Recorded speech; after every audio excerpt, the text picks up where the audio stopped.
Okay, so which type of car did you get here? I have a Volt, a Chevy Volt, which I've had for about 3.5 years now. And we actually got it used, but it had only been used by the dealer. So it was a very good deal, and we still got the rebate on it.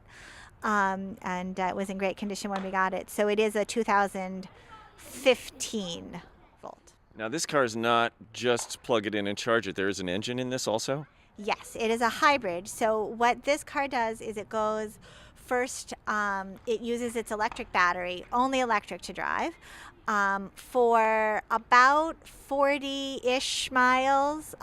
In hot weather, I get more miles, and in cold weather, I get less. And then once the battery runs out, the gasoline engine kicks in. And also in very cold weather, it does use the gasoline engine to like assist the electric. Oh, because when the battery's cold, it isn't able to put out as much power as when it's warm. I guess that's Yeah. it. Yeah, yeah. It just, I know a little alert comes on saying like, due to cold weather, you are using some of your gas engine or whatever it says. Now, in terms of your experience as a driver and owner of a car like this for the few years that you've had it, I assume you'd never go back to an all gasoline powered vehicle. Oh, definitely not. Definitely not. I mean, I'm hoping my next car might be all electric, but this one was really. So when we were looking to buy it, I was switching my commute, and I was going to be driving from Arlington to Lowell, which I knew would be about 40-ish miles round trip. And I thought, I cannot do that on gas every day. I can't put that much carbon into our atmosphere. And so we were looking for something where my commute could be more environmentally sustainable.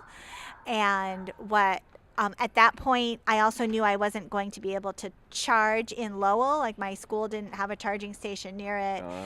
So I think that's partially the reason that we got this. And at that point, there were just slightly different options in terms of what was available than is available now. I think the technology has changed a lot in the last 3.5 years. Mm. But I wanted something where if the battery ran out, I knew that I would be okay. So that's why we ended up going with the hybrid. And I was able to pretty much do my whole commute on the electric battery when it was warm. And when it was cold, I would use a little bit of gas. I often go months without refilling my gas tank. Like I can go 3 or 4 or 5 months.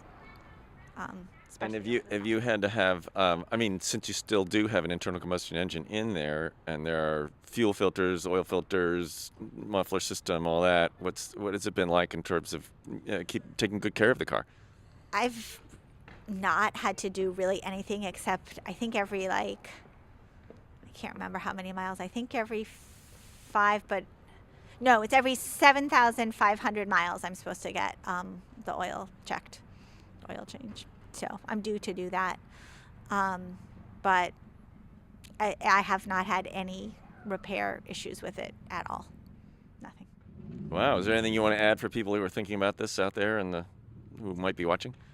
Um, I guess the only other thing that I just love about it, that as I'm driving around, and this is true for any electric car, but I also have solar panels at home, and then that doesn't cover all of our electricity. So we have 100% green electricity through the Arlington CCA program, which is very easy to do. If you just Google Arlington CCA and have your electric bill handy, you can do that. So I feel like I'm driving on the sun and the wind energy, and that makes me feel good. Great. Well, thank you very much for filling us in on all this. Sure. My pleasure.